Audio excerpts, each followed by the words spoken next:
My name is Clara Ortiz. I work in Pro Deliphinus with Joanna, Jeff, and the whole members of this NGO. And today I am going to present you a little bit of this project we developed a few years ago as an effort to face this solid waste problem in a fishing community here in Peru. The project was entitled Partnering with Small-Scale Fisheries to Mitigate at Sea Solid Waste Production. Eliana Alfaro, which is also part of this team that we are here now, worked with me executing this project. And we have the support of the US Embassy and also the support of Association of Fishers, small-scale fishers called Pescadores Amigos de la Naturaleza. This project was basically has three objectives. One is generating information about solid waste production and impacts that we cover this objective by an assessment of solid waste production by fishers and a solid waste produced by the community. Our second objective was raising awareness about the impacts of solid waste in the community and marine environment. So this objective was worked throughout the project. So I think we think it was a very important objective. And the last objective was proposing management measures to reduce the impact of solid waste in community and marine environment.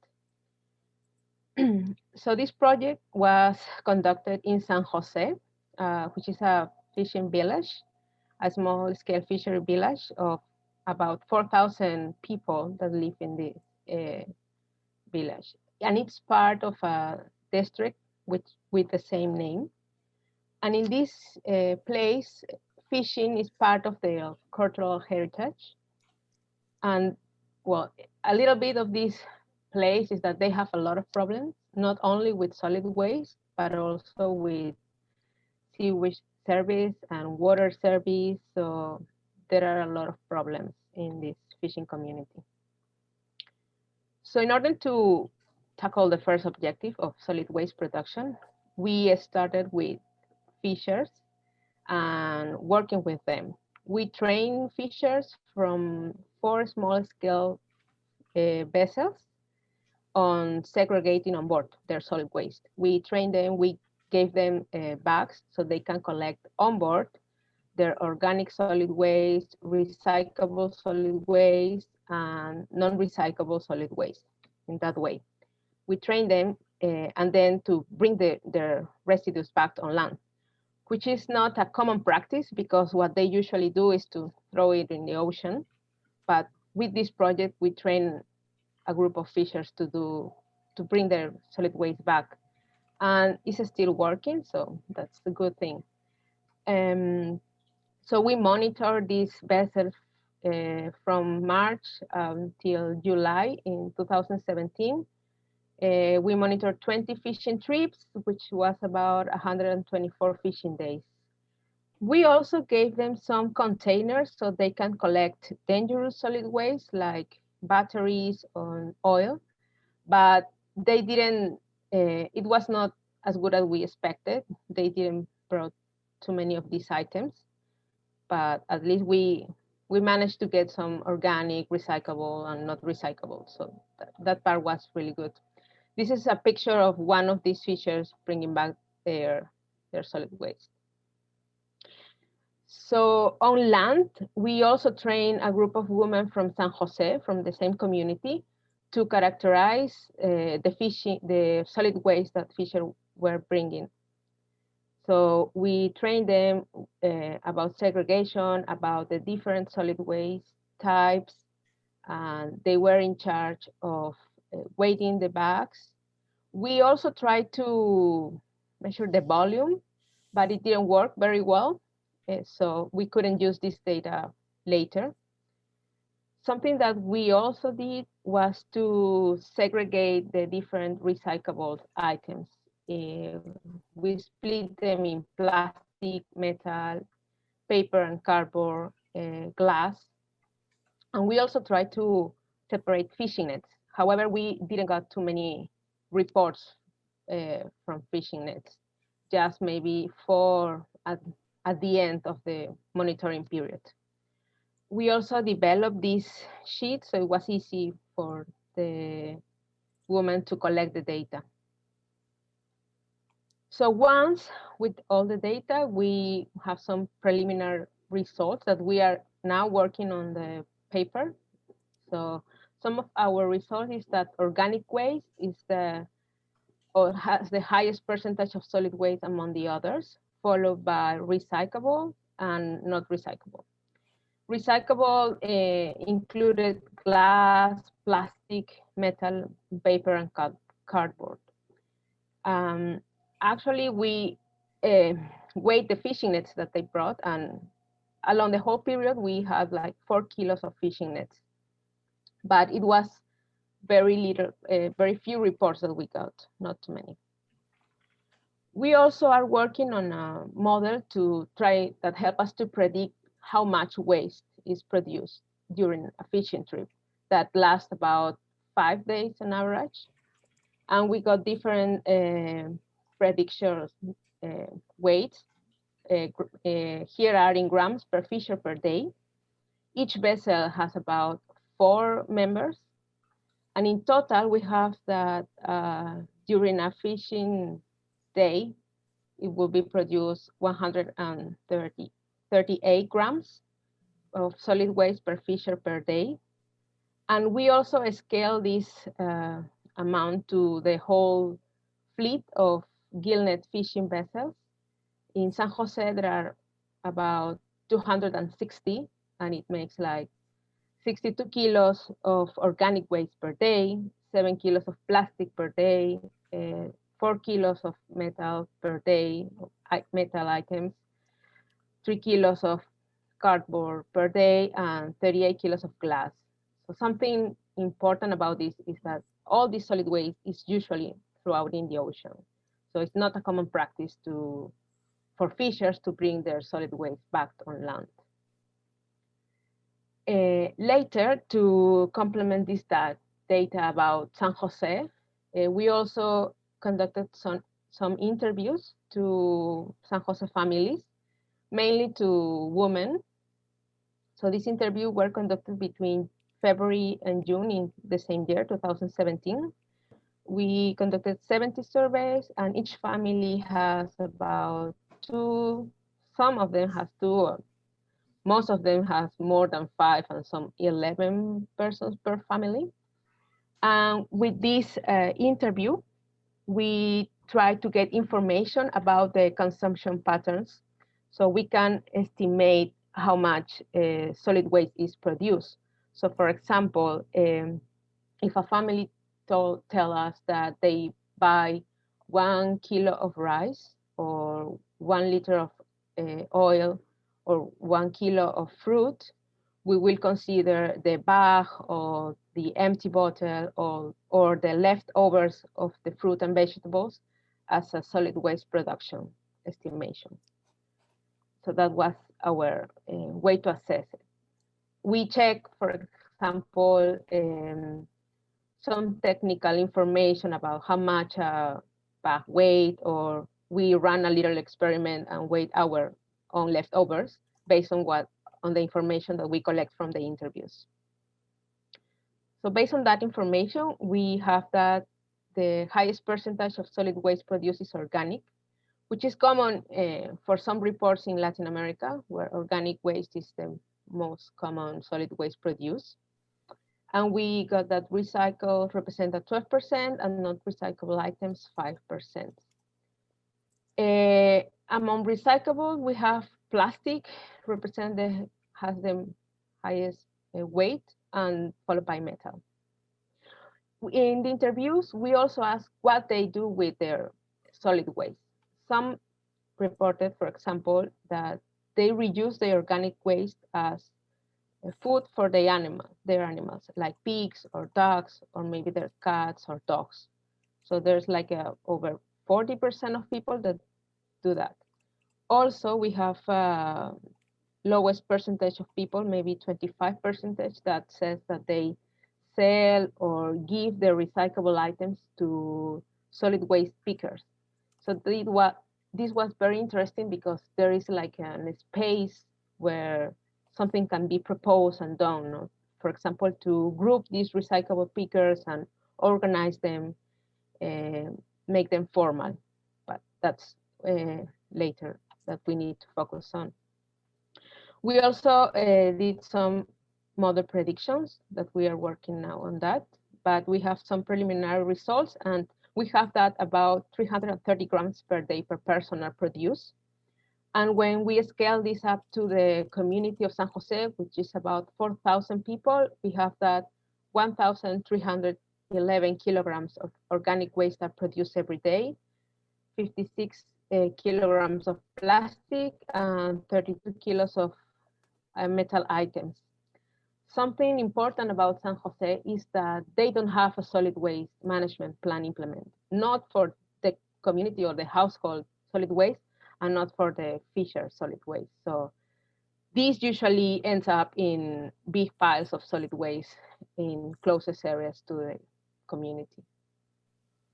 We also did the same for how much the people recycle. And we have that almost 50% of what they produce is recycled.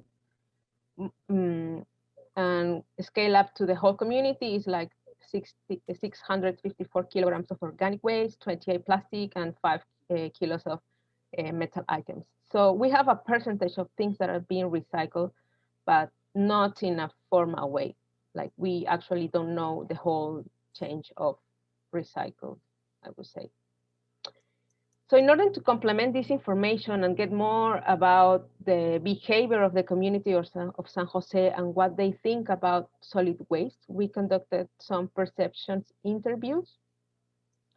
And we asked, the first question we asked was if they consider solid waste a problem. And they say 100% of the people interviewed said that yes, solid waste is a problem for San Jose. And they say it's a problem because it's harmful for health, it pollutes the sea and surroundings, it's uncomfortable, and it gives a bad visual appearance. So it's important that they actually recognize solid waste as a problem because they are conscious about this. Later, we asked which one is the most common solid waste, and they said plastic bags, which was expected, then followed by plastic bottles, food wrappers, and other types of solid waste. We also asked about the presence of solid waste piles in San Jose. We first asked if they have seen any solid waste piles, and over 80% said that yes, they have seen a lot of solid waste piles. And they argued that this is because an inefficient solid waste collection service, which well, probably they don't have a good one because they don't have a plan, followed by littering, trash can missing, that is also part of an absent solid waste management plan. Some of them, this 3% is those that said that they don't know anything about solid waste piles. Something interesting here is that littering is also associated to a behavior of the people in the community. Like it's like a part of their life to throw solid waste in the street. So this is something that we need to work on, and that we try to work during this project with workshops. We also wanted to know if they would agree to participate in a solid waste management, and 90% of the people said that yes, they will be happy. 98% also said that they will be happy to segregate their solid waste. And also, which was like a good news, is that 86% agree to pay for a solid waste collection service. They agree to pay 50 cents to $1, which is like a good price here, I think. Like they agree to pay 3 soles, which is good, a good thing, I think. We also were able to fly the drone throughout the San Jose area, and we identify these solid waste piles. Some of these piles is close to a wetland in San Jose, which is La Bocana, and the people from San Jose also identified that as a solid waste accumulation area. So this is something that also needs to be tackled later. As another effort, I think, to go deeper in this problem, we also interview some people from the sanitary service of San Jose, and we review some information, and we found that 33% of the community of San Jose suffers from breathing disease, 4% from digestive disease, 6% from cutaneous disease, and we can't connect this directly to the solid waste problem because, as I mentioned before, San Jose has a lot of other problems with sewage and water, but probably all these are connected, and this is reflected in these diseases, most common in San Jose people. As I mentioned, our second objective was awareness about the impact of solid waste, and was something that we worked throughout the project. While we were training the fishers, we also, not only on segregation on board, but also in the impacts of solid waste on the marine environment and on fisheries. We also work with other stakeholders like students, school teachers, fishers, women, and young people from San Jose. For instance, we developed some workshops about compost, considering that organic waste is the most common. So we implemented these workshops in schools, and we also work with some young people from San Jose. And it was a good thing because some of them do it in their own houses, with their own families.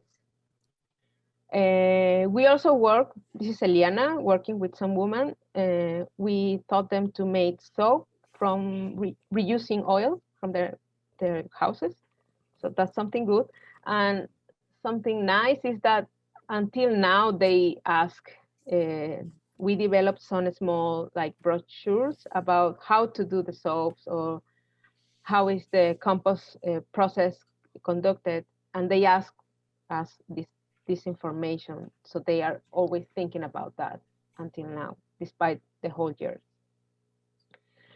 We also have the opportunities to support some initiatives like the confirmation of this group, Cafarnam, which is environment in a Mochic language. And it's a group of young people from San Jose that also was very active during this project, and we are still always looking for opportunities and funding to work with them now. And they developed some campaigns. They participate in different workshops. For instance, they build these trash cans using plastic bottles, and they also work with the whole community to talk about the importance of not using plastic bags. And we create some cloth bags that we gave to different people from the community during a festival that we conducted for the whole community of San Jose, where they can go and check what is compost, how they can do it, how to build plastic bottle trash cans. And they play, we designed some games so they can learn more about solid waste and the impacts. I remember also they make some compromises about how they will help the environment by not littering the street, for instance. So it was a really nice project. And we are, like I said, we are always trying to look for funds to continue to keep working with them. And our last objective was solid waste management proposal that we developed based on the data on perception, data on solid waste generation, and also the information that we got from groups and stakeholders. And we presented this information to the municipal government. However, it was really, really difficult to work with them. We always tried to contact them to make them part of this project, but we couldn't have a positive answer, even though we present this proposal to them. And we are always trying to contact them. Even in the project that we have now, maybe it's not focused on solid waste, but it's also an important component. We always try to contact them, but it's always really hard. So, well, we are still trying. Well, this is a picture of some of the members of the project, Eliana, and we develop also these stickers, so fishers can take them with them into the vessels and put it wherever they want, and they can remember the different types of solid waste and how to segregate. And that's all. Thank you very much for your attention.